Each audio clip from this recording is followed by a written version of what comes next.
Salut les bros. Bon, c'est la quatrième tentative. L'encodage a encore foiré. J'ai encore fait une vidéo d'1 h et 8 minutes pour rien. Donc, je vais la refaire. Mais cette fois-ci avec mon téléphone. Donc là, il n'y aura pas de panne matérielle. Peut-être la batterie qui va me lâcher, hein, on ne sait jamais. Donc voilà, je vais vous faire un petit sommaire. Je chapitrerai la vidéo. Parce que, en fait, j'ai fait une vidéo brouillon d'une demi-heure où j'expliquais comment j'investissais et tout. Il y a eu plus de 100 vues alors que c'est une chaîne minuscule avec des bons retours. Donc je me suis dit, je vais le faire bien et structurer et éviter les erreurs que j'ai pu faire dans la toute première vidéo. Donc voilà, je vais vous faire un petit sommaire. Je vais parler de la rareté et des populations de cartes. Donc c'est hyper important quand vous collectionnez. Je vais vous parler de quoi faire du bulk. Qu'est-ce qu'on fait avec les montagnes de cartes si on a acheté des boîtes. C'est pas, tout le monde n'y pense pas forcément, donc ça peut être intéressant. Quels sont les différents profils de collectionneurs, joueurs, etc. Et les interactions et quelle attitude avoir. Comment collectionner. Avoir un plan. Donc ça c'est hyper important. Comment collectionner, avoir un plan. Parce que ça évite de faire des erreurs, pareil, et d'avoir des regrets, et de devoir revendre pour réharmoniser sa collection.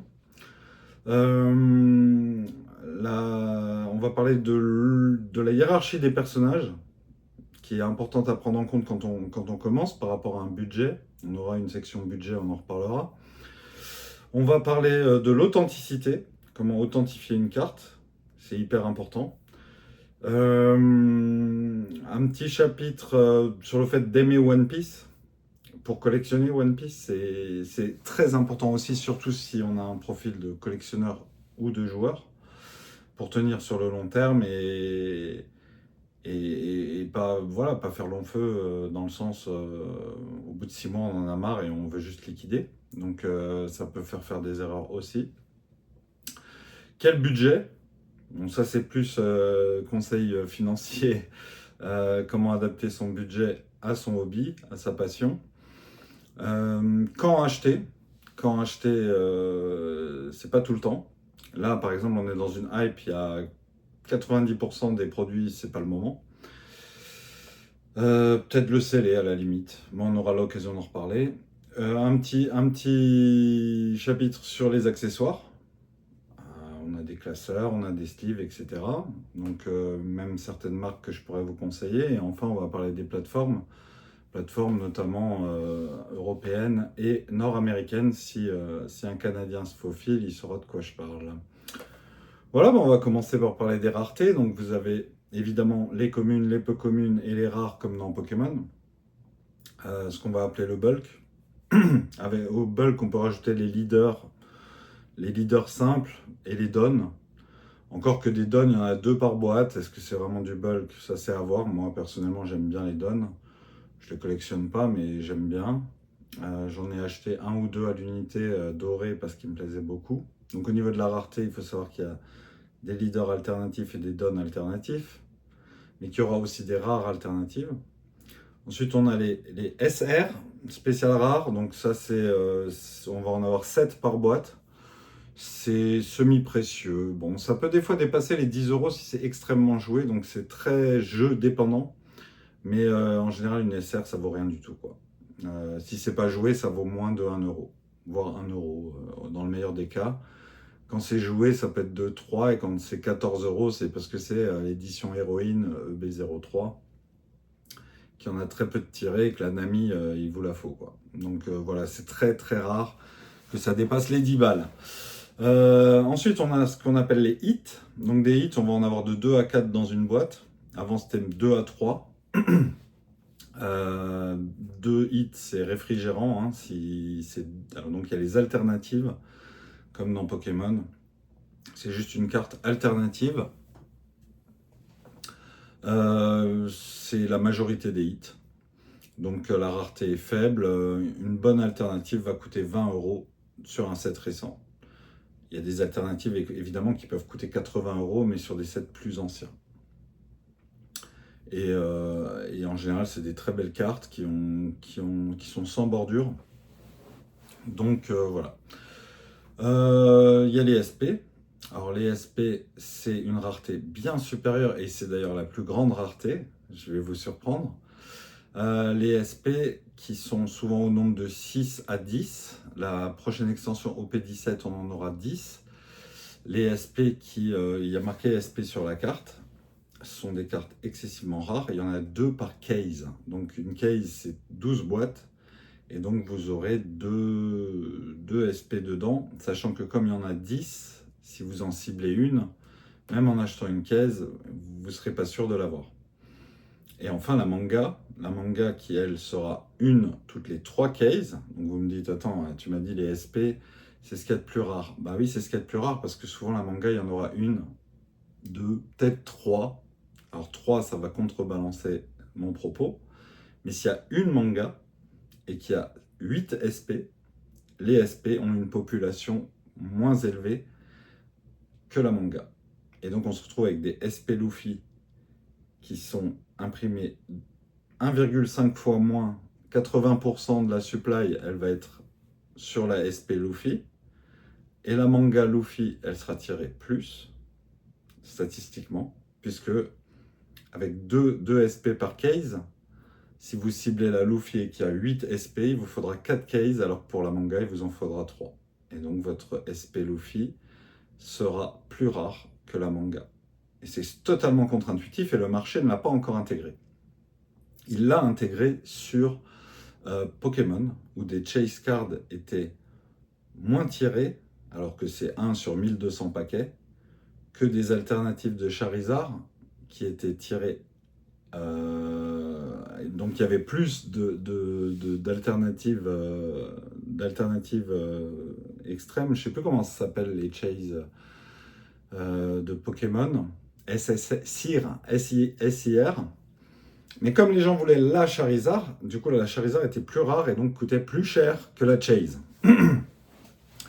Et c'est le même principe, c'est la manga, un jour peut-être, coûtera moins cher que les SP, et les SP ont un potentiel de ouf parce qu'elles coûtent 4 à 5 fois moins cher, voire 10 fois moins cher des fois qu'une manga alors qu'elles sont plus rares.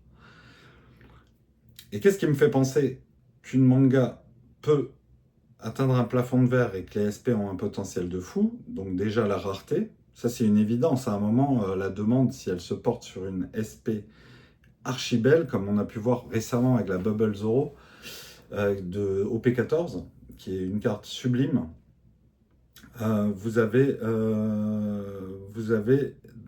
ce préjugé de vous dire la manga, elle est magnifique, elle est recherchée, tout le monde la voudra, il y a le manga, c'est Ichiro Oda. Mais à ça, j'oppose que tout le monde ne vient pas du manga papier comme moi, comme vous pouvez le voir derrière moi, et qu'une grande majorité des gens regardent l'animé, ou même découvrent depuis peu One Piece via Netflix.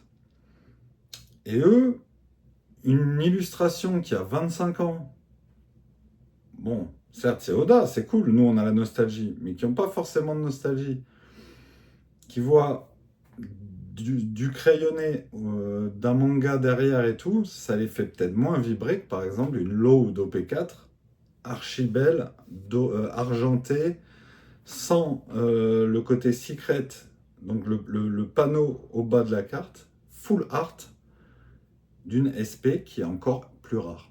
Donc ça, c'est quelque chose à prendre en compte, et c'est pas une info qui circule beaucoup, mais les SP sont souvent plus rares que les mangas. On aura des events manga, donc là il y a une petite, c'est un peu bâtard comme parce qu'il y a il y a par exemple la Gum Gum Luffy qui a été tirée comme une SP, donc il y a à peu près 6000 exemplaires anglais dans le monde, alors que vous avez la Gear 2 de Luffy qui a été tirée à 20-25 000 exemplaires. Et donc on peut se dire que la Gum Gum Luffy est beaucoup plus rare. Et ben elle est pas beaucoup plus chère que la Gear 2. Et les gens ne se rendent pas compte que la Gum Gum Giant est à 6000 exemplaires et que l'autre, elle est tirée 5 fois plus, 4-5 fois plus. Donc à prendre en compte aussi. Et après, il y a des raretés un peu spécifiques qui ne nous concernent pas dans l'immense majorité. Les raid manga, donc une raid manga, c'était une toutes les 36 cases. Il y en avait 3, donc pour avoir la Luffy Manga Red, il fallait, c'était un toutes les 96 cases, donc un toutes les 96 fois 12 boîtes. Donc on était dans un pur délire niveau paquet. Et niveau carte, c'est du délire. C'est du délire. Il y avait les silver et les gold. Et il y avait la manga gold de Roger dans OP9 qui avait la même rareté qu'une Red Manga, mais elle était seule, donc elle est moins rare qu'une Luffy Red Manga, qui est la carte la plus rare à ce jour qu'on puisse tirer d'un paquet, et c'est ce qui avait d'ailleurs fait exploser les prix et la hype de OP13, puisqu'il y avait une chase complètement zinzin. J'attends de voir si OP17, ils nous font une rareté spéciale comme ça. Si vous achetez des paquets, soyez très vigilants si vous tirez cette nouvelle rareté, c'est des cartes qui peuvent valoir 20 000 euros, quoi. Donc, surtout si c'est la carte. Si vous avez une Sabo Manga Red, c'est 7-8 000 euros. Si vous avez la Luffy, c'est 20-25 000. Et si vous l'avez en PSA 10, nos limites, avec le temps, vous allez vous y retrouver. Donc voilà pour les raretés. Donc une fois qu'on a dit ça, que faire du bulk?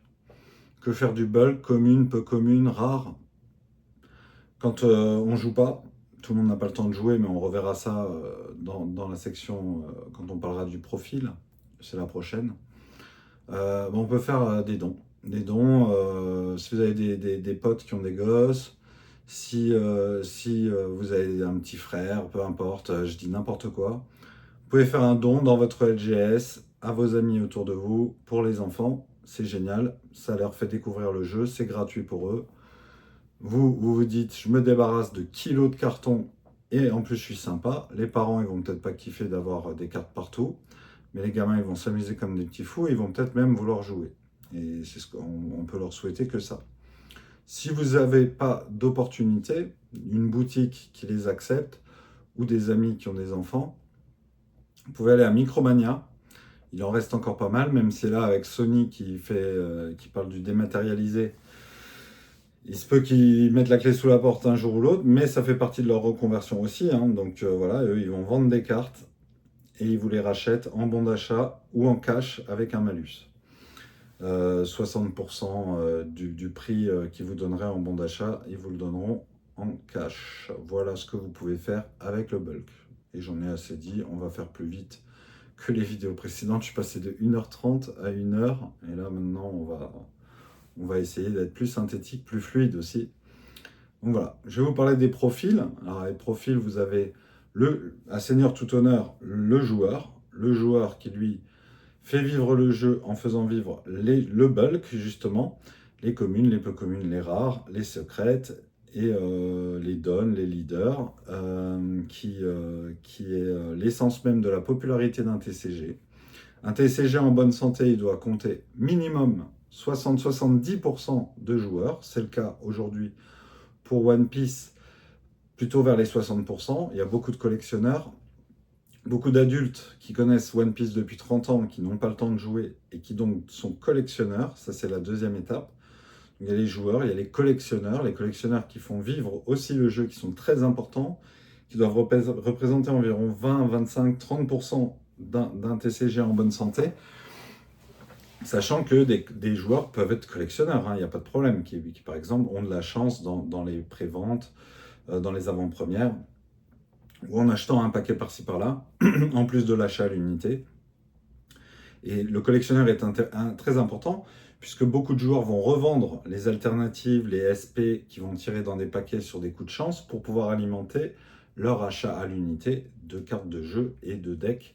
Donc les deux cohabitent très bien. En général, les deux se trouvent particulièrement sympathiques et vont dénigrer les profils suivants que je vais exposer. Il y a quand même des joueurs extrémistes qui peuvent critiquer les collectionneurs, mais c'est extrêmement rare. Ça n'a pas vraiment de sens. C'est un jeu de cartes à collectionner et à jouer. Trading card, on échange, on joue, on collectionne. Et puis quand il y a des raretés folles, s'il n'y a pas de collectionneur, tu la vends à personne, ta carte, et toi tu la collectionnes pas puisque tu es un puriste, donc ça n'a aucun sens. Mais c'est très minoritaire. Ensuite, il y a les investisseurs, qui sont souvent des collectionneurs, Donc ça peut être collectionneur-investisseur. Un investisseur, il peut acheter pendant des moments de baisse. Il a des notions économiques qui font que lui, il fera moins de conneries qu'un collectionneur impulsif, qu'un joueur impulsif qui va acheter sans réfléchir. Donc lui, il va essayer de faire fructifier sa collection. Donc il investit. Il va acheter des cartes plutôt chères en se disant qu'elles vont prendre de la valeur avec les années. Et l'investisseur n'est pas un scalper, on y viendra plus tard. Un investisseur voit sur le moyen, voire long terme, et aime le jeu. Et ça, pareil, on en reparlera après sur M et One Piece. Donc, il peut tenir la durée, mais la différence avec la plupart des collectionneurs, c'est que l'investisseur ne va pas faire de conneries, va vendre les cartes dont il s'est lassé au bon moment et acheter les cartes qui lui plaisent au bon moment. Il ne collectionne pas n'importe comment, il a un plan et il va acheter les cartes comme un actif, comme la crypto, comme les actions, ce qui est une bonne chose pour lui, puisqu'il va vraiment faire moins d'erreurs et des économies de malade et des profits de dingue le jour où il se lasse. Il faut savoir qu'un collectionneur qui collectionne jusqu'à sa mort en accumulant, c'est pas forcément ça. On fait des collections, on peut parfois s'en séparer pour faire de la place, pour se payer un voyage. Il n'y a pas de mal à ça et ça passe dans les mains. Si possible, quand on est passionné, on essaie de vendre à un passionné, un collectionneur. Et les collectionneurs se passent la main. Et souvent, il y a des rachats de collections entières par des collectionneurs. Voilà, c'est souvent aussi des investisseurs qui vendent, qui ont gardé pendant 5-10 ans, qui ont kiffé et qui revendent avec un profit, qui ont battu l'inflation. Voilà, la proportion d'investisseurs, elle ne doit pas dépasser les 10% selon moi. Au-delà, c'est toxique. C'est toxique dans le sens où il va y avoir de la rétention de cartes, puisque les investisseurs ont souvent des gros moyens. Ils vont investir massivement. Ils vont peut-être priver les joueurs et les collectionneurs basiques du produit.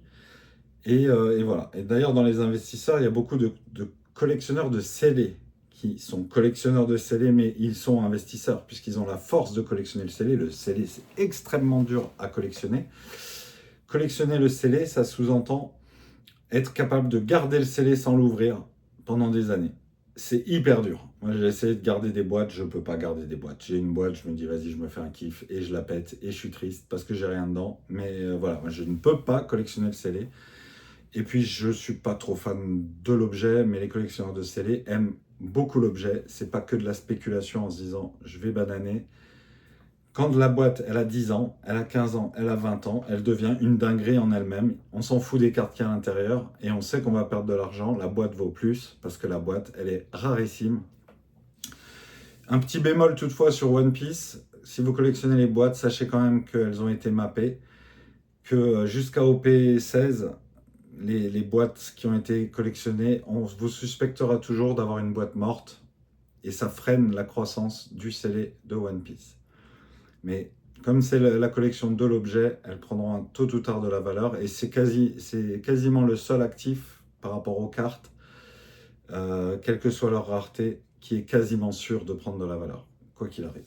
Sur OP13, ça a été immédiat, mais dans le fond, une boîte d'OP4, une boîte d'OP8, même si on sait qu'à l'intérieur, il y aura bullshit, ça reste un très bon objet de collection. Voilà, pour les profils, il reste le scalper. Alors le scalper, idéalement, il n'y en a pas plus de 1%, et 1% c'est énorme, c'est vraiment une minorité, les gens se trompent souvent sur ce qu'est un scalper.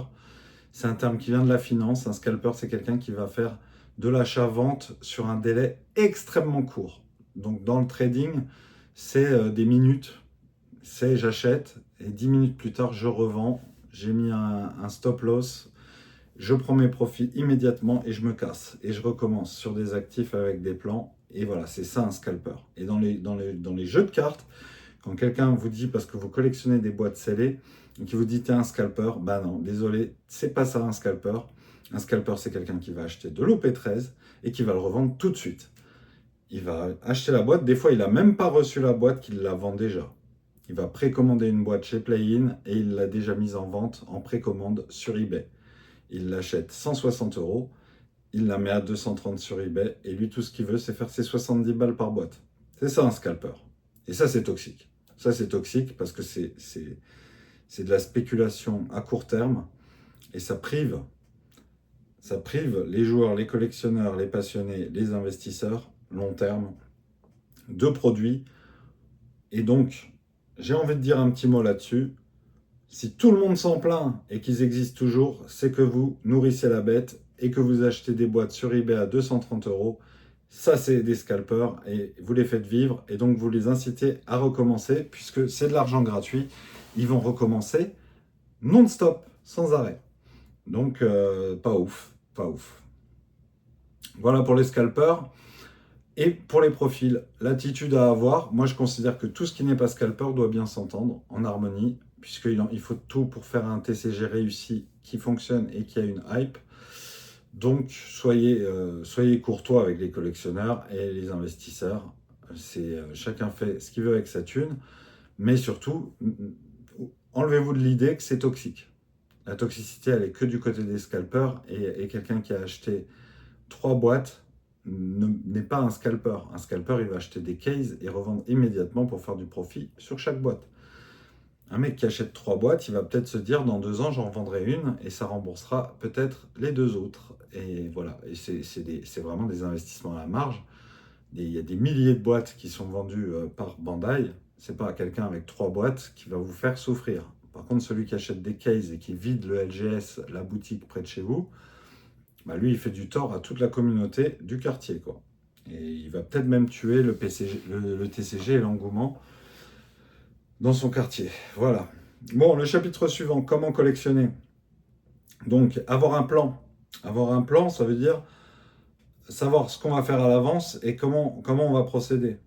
Donc, on peut collectionner comme moi par personnage. Je collectionne du Sanji à 70% de ma collecte. J'ai bien sûr du Luffy, du Nami, mais à la marge, et c'est des cartes coup de cœur, mais je veux du Sanji. Donc moi, c'est Sanji qui est, voilà, on en reparlera dans la hiérarchie des persos. Sur mon plan, c'est parfait. C'est un perso mid, mais quand même populaire, qui a parfois des prix élevés. Donc quand j'ai un gros billet à mettre, je peux mettre sur Sanji. Quand j'ai un petit billet à mettre, je peux mettre sur Sanji. Il y a des très petites cartes de Sanji qui sont rigolotes et pas trop connues. Et donc, je peux tout à fait m'en sortir. Ça, c'est acheté par perso. On peut collectionner par rareté. Donc, il y a des collectionneurs d'event manga, des gens très riches qui collectionnent les mangas, des collectionneurs de SP. Eux, ils ont le nez creux parce que les SP, c'est vraiment le truc à collectionner. Je pense, moi, je le fais pas parce que je suis concentré par personnage, par Sanji, mais par rareté, je considère que les SP, c'est le meilleur rapport qualité-prix. Et c'est l'actif qui a le plus de perspectives de croissance. Donc, n'hésitez pas à jeter un œil au SP si votre budget le permet. On parlera ensuite du budget plus tard, et on reviendra là-dessus.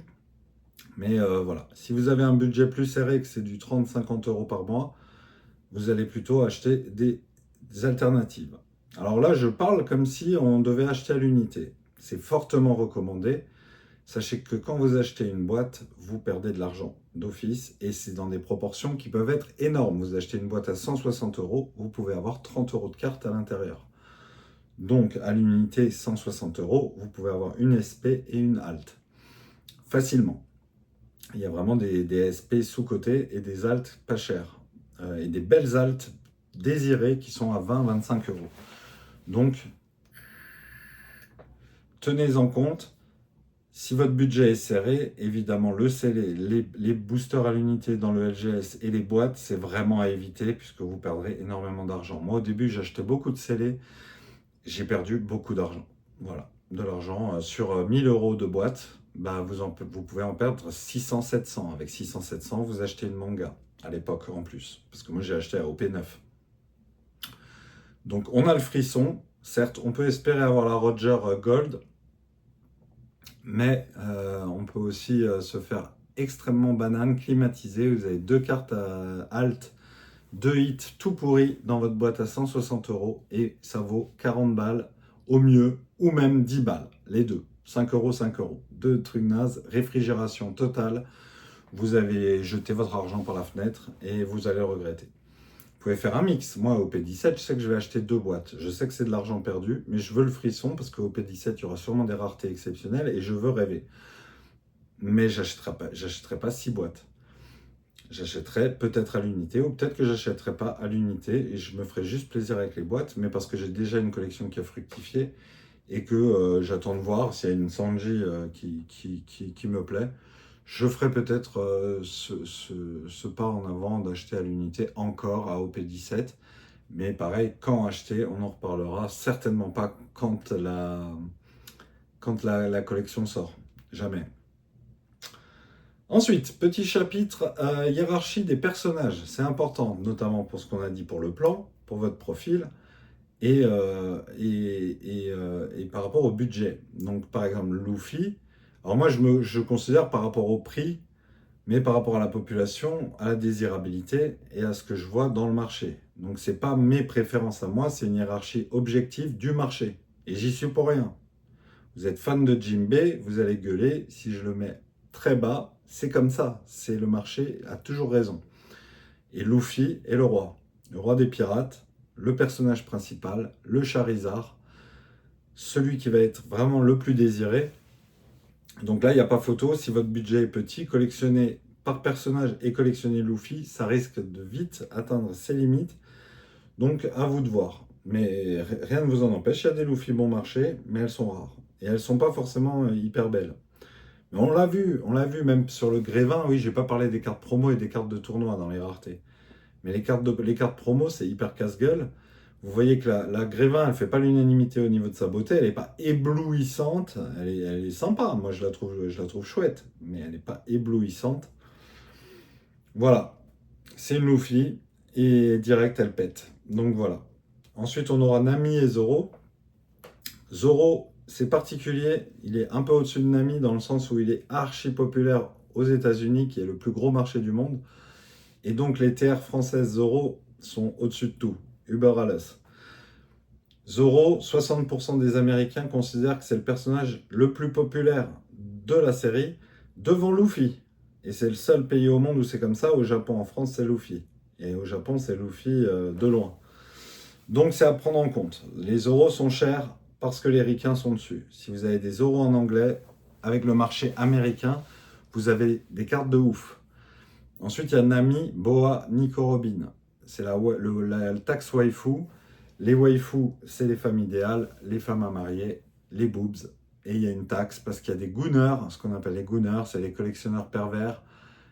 C'est pas moi qui le dis, hein. Gooner, c'est le terme, c'est de là que ça vient de pervers, qui veut les femmes bien en forme et en bonne santé. Et donc, il va collectionner ces cartes-là. Donc, si vous les tirez et que ce n'est pas des cartes qui vous plaisent, vous allez en tirer un, souvent à bon prix, parce qu'elles sont très recherchées. Voilà. Ensuite, on va avoir Sanji Chopper, des cartes mid élevées, hein, quand même. On parle de l'équipage de Chapeau de Paille. Sanji a une popularité certaine, notamment une popularité humoristique, un personnage qui peut faire beaucoup rire, comme Chopper. Des émotions. Sanji Chopper, c'était des arcs qui pouvaient mettre la petite larme à l'œil. Donc, tous les arcs ont fait un peu ça et ont été super bien écrits. Mais bon, voilà, Sanji Chopper, c'est surtout des personnages populaires par leur arc, qui est parfois très ancien, donc qui peut être oublié. Il y a des spoilers sur Sanji qui font qu'il a une popularité qui va monter. Je vous en dis pas plus. Voilà. Chopper, il est populaire, on ne va pas se mentir, il est très populaire, mais le truc, c'est qu'il n'a pas beaucoup de cartes. Et je trouve qu'au niveau des SP, même Sanji d'ailleurs, au niveau des SP, ils ne sont pas gâtés. On nous met du Tashigi en veux-tu, en voilà, du Katakuri, et on ne nous met pas les membres d'équipage dans ces raretés-là, et c'est assez chiant. Et le jour où ça va corriger et où on va nous en mettre, ça va vraiment péter, parce que ceux qui collectionnent les personnages, ils sont vraiment pas servis au niveau des SP. Et Chopper, il n'est pas servi. Il a une manga, mais. Et le problème de Chopper, c'est qu'il est très cher. Et je ne l'ai pas mis plus haut dans la popularité alors qu'il est plus cher que Nico Robin. Mais parce que l'offre n'est pas importante. Ensuite, on va avoir les membres de l'équipage qui sont moins populaires que certains, comme Empereur, comme Shanks, Kaido, Newgate, hein, Barbe Blanche. Donc c'est Usopp, Jinbei et le pire de tous, Franky. Malheureusement, si vous aimez Franky, il est pas populaire et le prix des cartes est bas. On peut trouver des cartes très chères mais très spécifiques, des cartes de tournoi, des cartes spéciales à tirage très limité. Et encore, elles sont beaucoup moins chères que d'autres parce que c'est Franky. Donc voilà. Ça, c'est vraiment Usopp, Jinbei, Franky, c'est des cartes qui sont pas très populaires et qui se vendent souvent très en dessous de ce un autre personnage aurait pu avoir comme prix sur la même rareté. Puis après, voilà, je les ai cités, Shanks, Edgar Newgate, qui ont des popularités importantes et des prix souvent élevés. On va avoir Ace, qui est très populaire, pas chez tout le monde, il y a des streamers qui le critiquent, comme Autoreact. Mais voilà, des cartes qui peuvent valoir cher. On l'a vu dans OP16, la SP de Ace, c'est la deuxième la plus chère et la plus populaire parce que c'est Ace. Et qu'elle est très belle d'ailleurs. Et souvent, elle a des très belles cartes. Puis après, vous allez avoir tout ce qui est carotte, voilà, katakuri, voilà, c'est des cartes, il faut vraiment qu'elles aient un setup exceptionnel. Une exception, Zeus qui a une SP avec Nami dessus, avec Sanji dessus et avec un petit Luffy à gauche. Bon, bah, celle-là, elle a un surnom et elle s'appelle la Pikachu Zeus. Et du coup, toutes les cartes qui ont un surnom sont vouées à maintenir leur valeur et à péter dans l'avenir. La Bubble Zoro, la Pikachu, la Gengar Nami. Voilà. Ça, c'est des cartes qui, dès qu'une carte a un surnom, posez-vous des questions. Surtout si vous venez de la tirer dans un paquet. La garder, c'est vraiment pas beaucoup de cartes dans One Piece qui ont des surnoms. Il y en a beaucoup dans Pokémon. Voilà. Voilà pour la hiérarchie des persos. Après, c'est à vous de faire votre propre hiérarchie aussi et de ne pas vous limiter parce que le perso est impopulaire. Si c'est ce qui vous plaît, c'est très important et ça m'amène au point suivant. Aimez One Piece, aimez les cartes que vous achetez. Si vous achetez des cartes que vous trouvez moches et qui ne vous plaisent pas parce que vous vous dites elles vont péter, vous avez tout faux. Si vous la trouvez moche, tout le monde la trouve moche, quasiment sûr. Et ce que vous trouvez beau et désirable sera sûrement partagé par d'autres. Donc, prenez, prenez vraiment ça en compte. Aimez le jeu, c'est hyper important. Aimez One Piece, c'est essentiel. Et ça vous permet de ne pas faire d'erreur et de gagner du temps sur les connaissances que vous devez avoir. Quand on achète un actif, qu'on se lance dans un hobby, il faut savoir ce qu'on achète et il faut savoir ce qu'on fait. Et c'est pour ça que c'est important de savoir la rareté, savoir quoi faire, avoir un plan, savoir quel perso. Voilà. Et tout ce que j'ai dit, si vous aimez One Piece, vous aurez gagné un temps fou. Parce que ce que je vous ai dit sur la hiérarchie des persos, c'est évident que c'est quelque chose que vous saviez déjà. Vous le saviez. C'est quelque chose qu'on retrouve tout le temps. Et moi, je suis fan de Sanji. Bah, c'est pas aussi courant qu'un fan de Luffy ou de Nami. Ou de Zoro. Ah, Zoro, encore moins. Voilà. Donc, toujours l'avoir en perspective et aimer One Piece, ça vous fait gagner un temps fou. Donc, voilà. Ouais, c'était un petit chapitre, mais moi, ça me paraît essentiel d'être passionné. Et passionné, ça veut dire aimer le jeu. Mais pas forcément avoir le manga, hein. Vous pouvez être passionné de One Piece en regardant Netflix, hein. Il n'y a aucun problème, hein. L'histoire, c'est la même, hein. Voilà. Chapitre suivant. Quel budget? Alors, le budget, c'est déjà selon vos moyens. Ne pas dépenser plus que ce que vous avez chaque mois vous laisse de l'argent en plus pour investir. Investir, vous pouvez le mettre dans le hobby. Avec le plan, avec un plan et avec des achats raisonnés au bon moment, on le verra après dans quand acheter, votre budget il ne sera pas perdu. Et un petit budget peut devenir une grosse collection, justement si vous savez quand vendre et quand acheter. Donc ne vous dites pas, j'ai 50 € par mois, je ne peux pas accéder à ce jeu en étant juste collectionneur et en achetant l'unité, c'est faux. Avec 50 € par mois, vous auriez commencé il y a un an, vous auriez une collection de bâtards. Et ça vaudra à la prochaine correction. Vous pouvez très bien mettre ces 50 € de côté et ça devient 100 et ça devient 150. Et quand c'est le moment d'acheter, vous dépensez vos 150 €, vous avez des très belles cartes, vous pouvez avoir un classeur et commencer une collection avec un petit budget. Si vous avez un gros budget, vous pouvez vous adapter, comme je le disais. Si vous avez 200 € par mois, visez les SP et les alternatives, voire les TR. Les TR qui sont un peu sous le radar. Des TR à 90 € comme la carotte d'OP13, qui est un peu sous le radar selon moi. Une TR française, hein. Les TR, j'ai oublié de vous dire que c'était fonction de la langue. Donc les terres françaises ont pas mal la cote, on est parmi les plus chanceux. Il y a les Chinois qui ont des dingueries, mais nous on a des dingueries aussi. Les Anglais ils ont que de la merde, les pauvres. Donc voilà, ils ont d'autres avantages, leurs cartes valent une fortune de base et c'est leur langue. Donc on ne peut pas tout avoir. Et je pense que c'est un peu la punition, c'est aussi pour valoriser les autres langues, de mettre des TR très très désirables sur les langues un peu moins désirées, et de punir un peu l'anglais sur la TR. Bon, voilà. Donc le budget, voilà, c'est aussi, si vous avez 200 euros par mois, je trouve ça dommage d'acheter 10 alternatives par mois. Parce que déjà, ça, si un jour vous voulez revendre, ça vous fera 10 cartes au lieu d'une. Mais par contre, ça peut être votre délire, hein, d'avoir beaucoup de cartes et beaucoup d'images. Mais les SP, je vous garantis que quand vous les voyez, c'est un autre délire. Donc si c'est la beauté et les personnages qui vous font kiffer, si vous avez 200 euros par mois, les SP, c'est quand même plus intéressant. Si vous avez 50 euros par mois, vous pouvez aussi viser les SP, mais ce sera une tous les 2 mois ou une tous les 3 mois. Pareil pour les TR, une tous les 2 mois, une tous les 3 mois. Mais l'un n'empêche pas l'autre. Et dans ces cas-là, surtout les petits budgets, je vous déconseille fortement le scellé.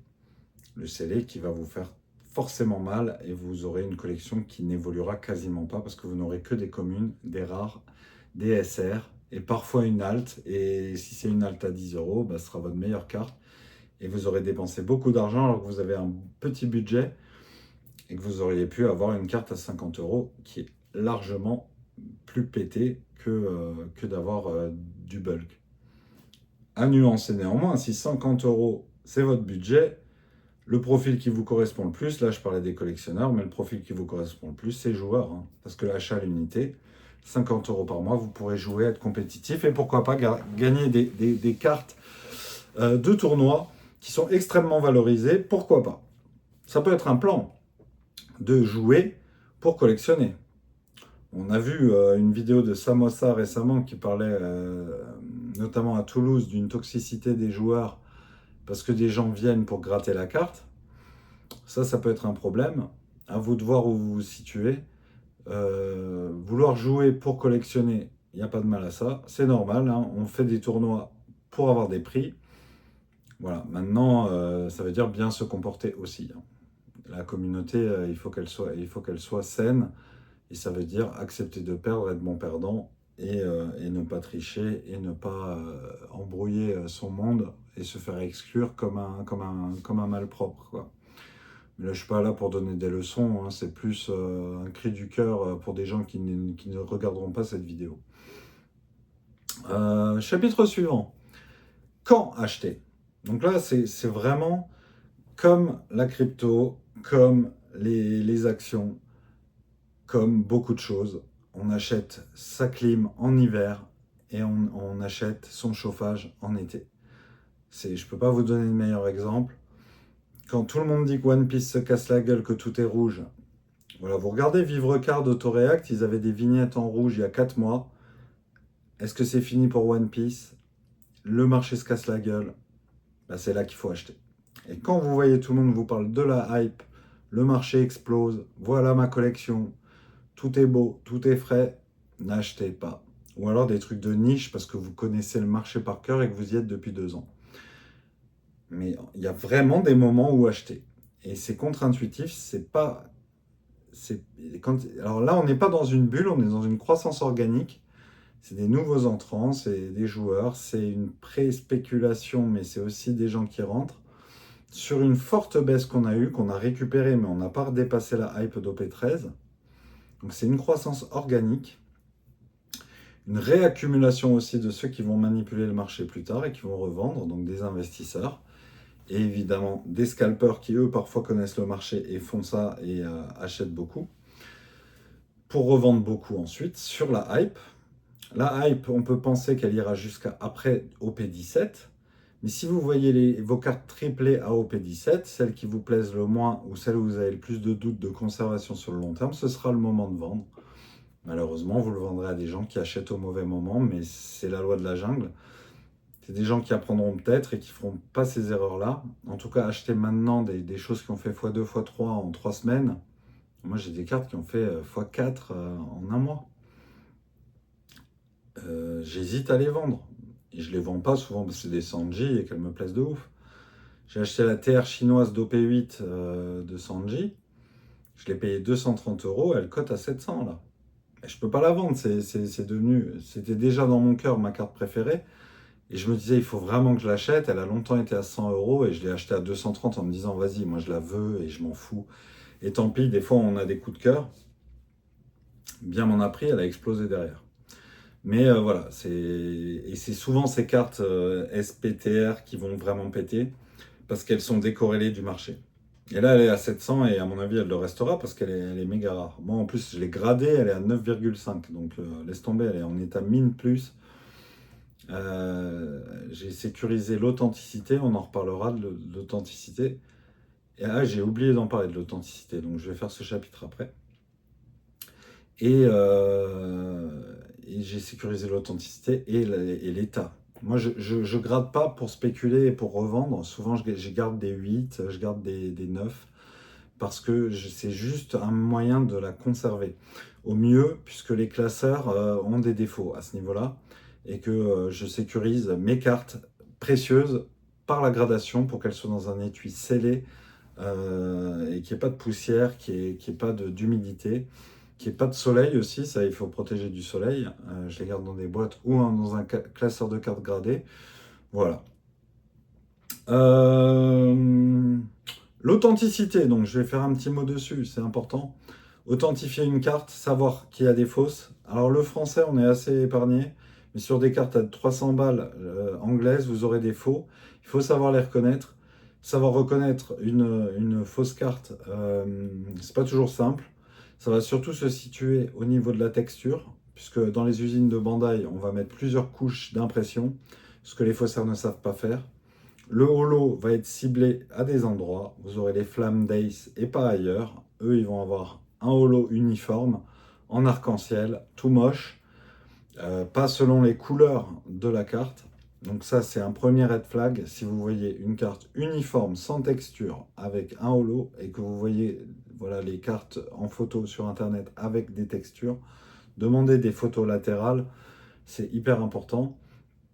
Vous allez pouvoir repérer le tampon sur les cartes précieuses depuis 3-4 ou 4-5 extensions. Ouais, depuis peut-être OP10, il y a des tampons sur les cartes très précieuses. Ça vous permet, c'est un tampon qui est en bas à gauche et qui est très discret et qui est texturé. Donc vous le touchez, c'est du braille. C'est pas plat. Donc voilà, vous pouvez le voir du coup en latéral et il doit être net, propre et voilà. Et ensuite, vous avez à droite, vous avez Bandai Made in Japan avec des 2 copyrights reproduits. Les copyrights doivent être nets, un C pur dans un rond pur. Pas de déformation, rien. Ils doivent être nets. À l'œil nu, c'est super chiant à regarder le C. Donc prenez une photo zoomée du C en enlevant les modifications logicielles de votre téléphone et vous regardez le Bandai Made in Japan. Le Bandai, le B peut devenir un 8 sur une fausse carte. Le band du I va être séparé sur les fausses cartes. Ça va faire band AI. Il n'y aura pas un truc propre et net et harmonieux. Et le J de Japan a une forme très pincée. Si c'est un gros J, c'est une fausse. Donc tout ça, vous pouvez le voir. Allez sur Reddit, vous pouvez voir is my One Piece card is fake. Vous allez voir sur Reddit et les gens, ils vous expliquent pourquoi elle est fausse, pourquoi voilà.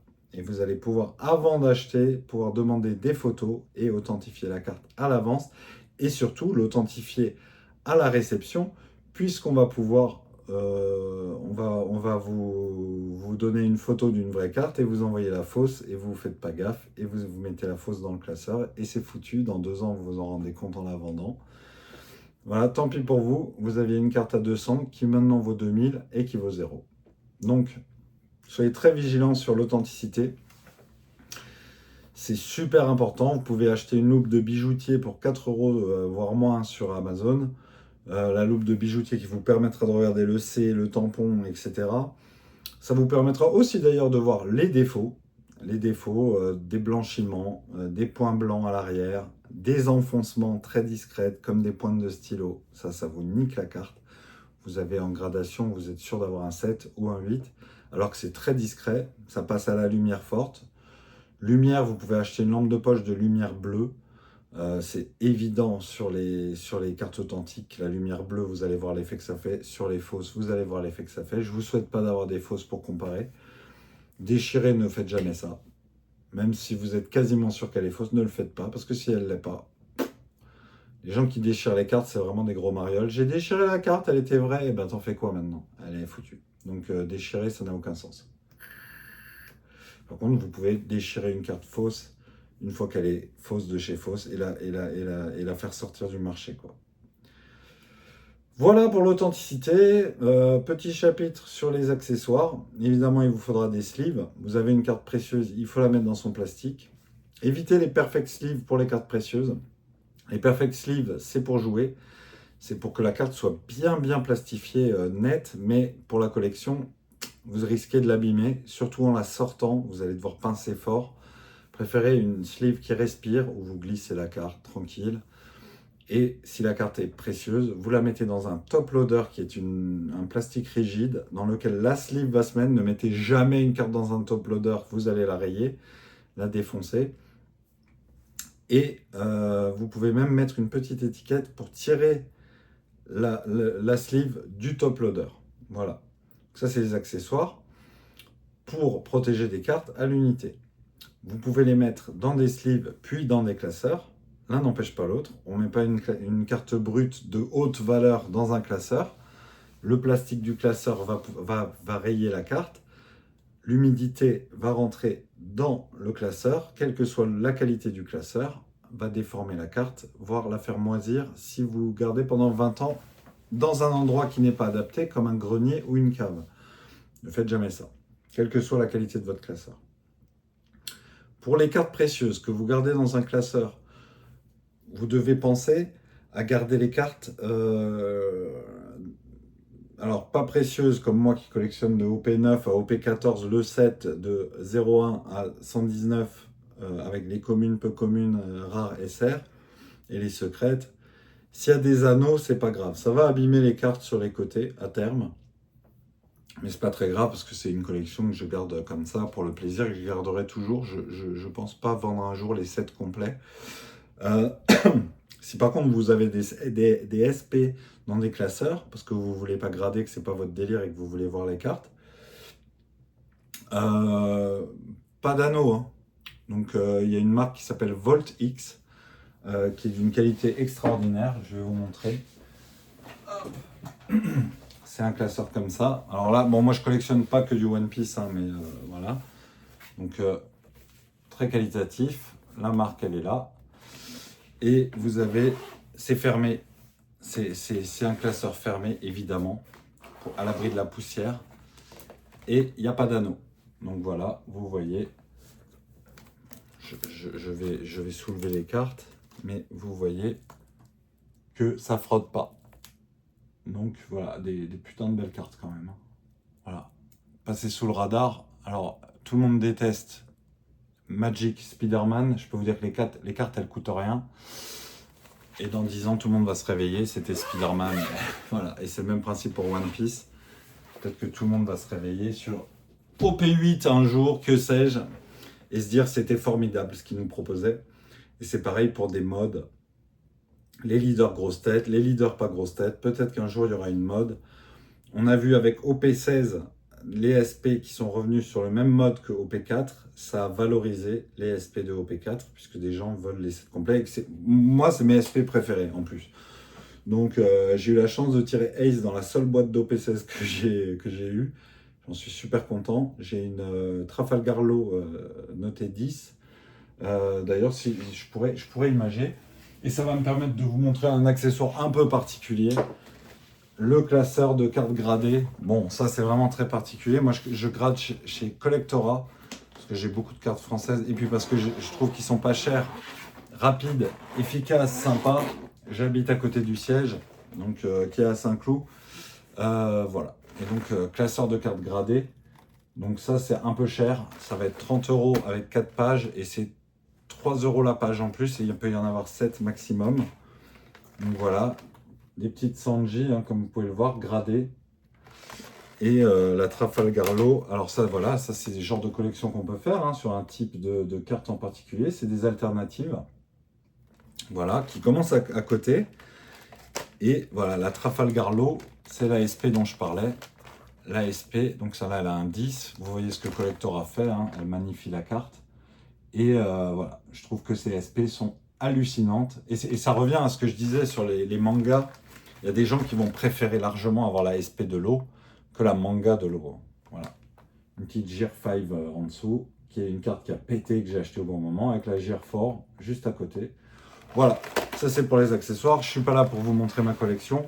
Mais voilà, c'est le genre d'accessoires que vous pouvez envisager. Pareil, ça se ferme, c'est protégé, mais c'est énorme, énorme. Hein. Ça, c'est un gros classeur. Voilà, hein. Vous voyez, il est vraiment colossal, mais il y a des cartes gradées dedans.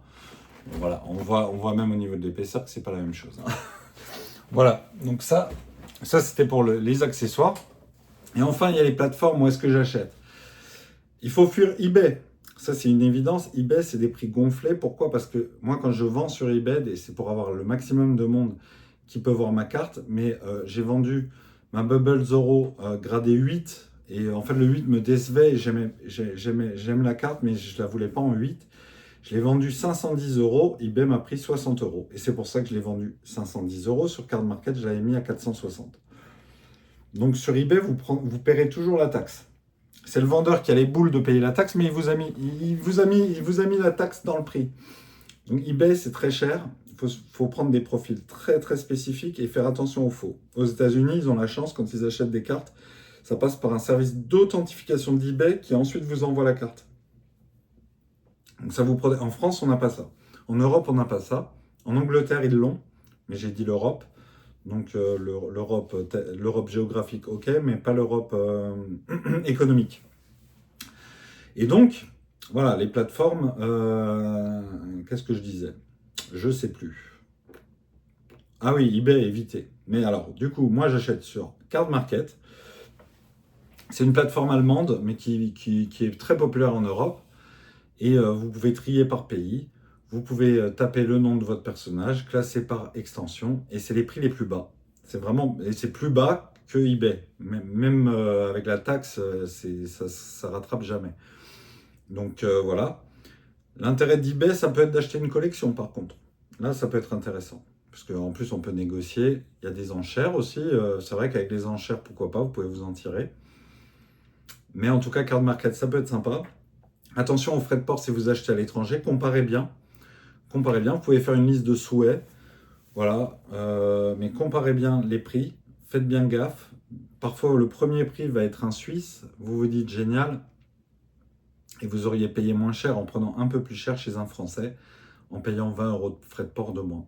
Sur une carte à 90 €, avec le Suisse, il y a la douane, il y a les frais de port, ça pète de ouf.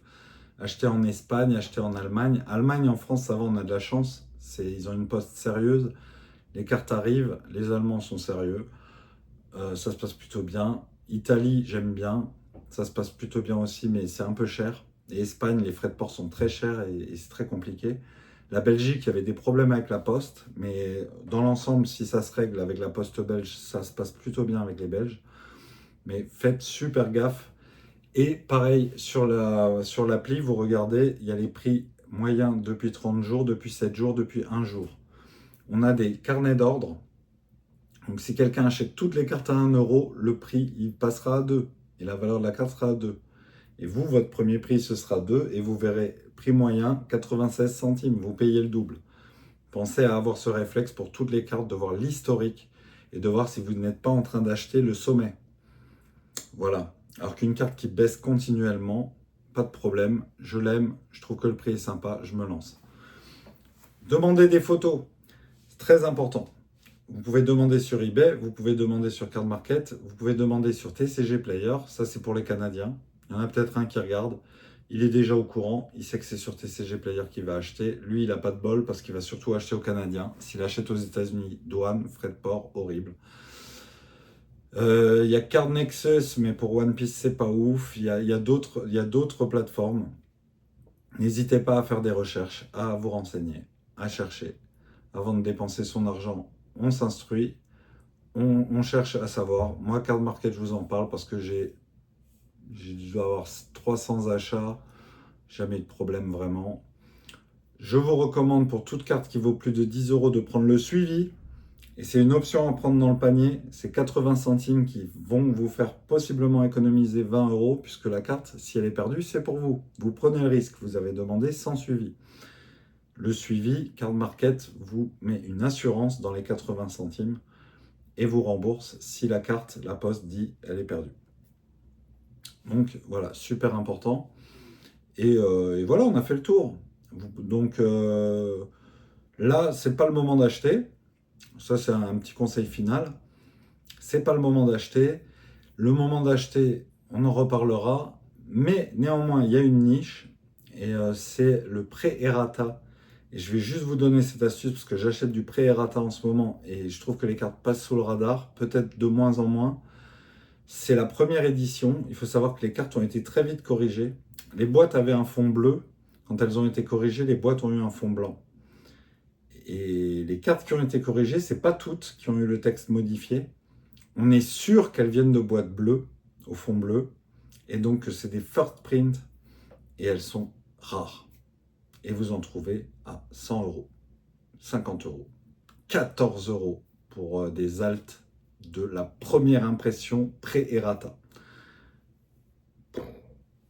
C'est du délire. On est quand même en 2026, on est 4 ans après la sortie du jeu. Et 4 ans après, il y a encore des premières éditions sous-tirées, sous-évaluées, en vente à 15 €, des alternatives. Il doit y en avoir 2000 en circulation. Et que dans la langue anglaise ou japonaise. Il n'y a pas de français. Le français est apparu à OP9, il n'y a pas le chinois. Que je sache. Le chinois, je ne sais plus quand il est apparu. Mais en tout cas, en anglais, imbattable. Et du coup, ma collection en anglais, c'est tout ce qui est avant OP9, et j'en ai acheté plein. J'ai acheté du OP5. Quand les prix étaient au plus bas, quand ça s'est cassé la gueule, j'ai acheté. Et c'est ça, acheter au bon moment. Je suis désolé de faire la vidéo en pleine hype. Vous auriez préféré que je vous dise d'acheter, mais souvent la psychologie humaine fait que vous auriez peut-être pas acheté en vous disant « mais non, tout se casse la gueule, je vais attendre le bon moment » et ça pète d'un coup. x2, ça se fait en une semaine, des fois. Donc, parce que c'est un carnet d'ordre et quand l'offre s'assèche et que la demande monte, ça va extrêmement vite. Il y a très peu de liquidité, il y a très peu d'offres. Donc, dès que la demande est forte, les prix explosent. Voilà, c'est ça un actif peu liquide. Contrairement aux monnaies, quand tu veux acheter du yen, il y a du yen. Donc, c'est pas toi qui va faire bouger la liquidité. Et il va falloir vraiment en acheter beaucoup du yen pour que le yen monte. Les cartes, c'est pas le cas. Si une carte, il y a un coup de cœur, un truc qui dit que il y a Pikachu qui ressemble à Pikachu de la forêt dans une carte machin, elle va péter. Voilà, ça c'est pour One Piece. Donc voilà les bros, j'ai réussi à faire ma vidéo. Elle est propre normalement, il n'y a pas de saccade, il n'y a rien. Donc je suis content. Je ferai gaffe aux prochaines et je pense que je ferai sur ce modèle. Pour le blabla ou pour les tutos, je le ferai directement sur mon téléphone et ce sera beaucoup mieux. Voilà, je vous souhaite un bon match parce qu'au moment où je fais cette vidéo, ce soir, il y a France-Maroc. On croise les doigts, on va acheter les pizzas. Là, je vais aller faire les courses. La bière, elle est déjà au frais. Et puis, je vous souhaite bon jeu, bonne collection si vous commencez, bonne collection si vous continuez, bon investissement si vous êtes collectionneur de boîtes et ou de cartes et que vous espérez beaucoup pour votre collection et pour la faire grandir. Et puis, moi, j'ai fait une capsule temporelle. Ce sera la vidéo qui va suivre. Une capsule temporelle avec les prix des cartes que j'ai achetées en 2026 ou avant et que je compte conserver jusqu'à 2031. Et je referai une vidéo en 2031 pour voir l'évolution de mon investissement et de mes cartes adorées. C'est des cartes que je suis sûr de ne pas vendre parce que je les aime trop. Et ce sera intéressant de voir l'évolution du prix parce que c'est toujours sympa d'acheter des cartes et de les collectionner. Et le jour où tu vois qu'elles sont à un prix où tu ne peux pas te les payer, tu les as quand même parce que tu as acheté au bon moment. Allez, salut les bros!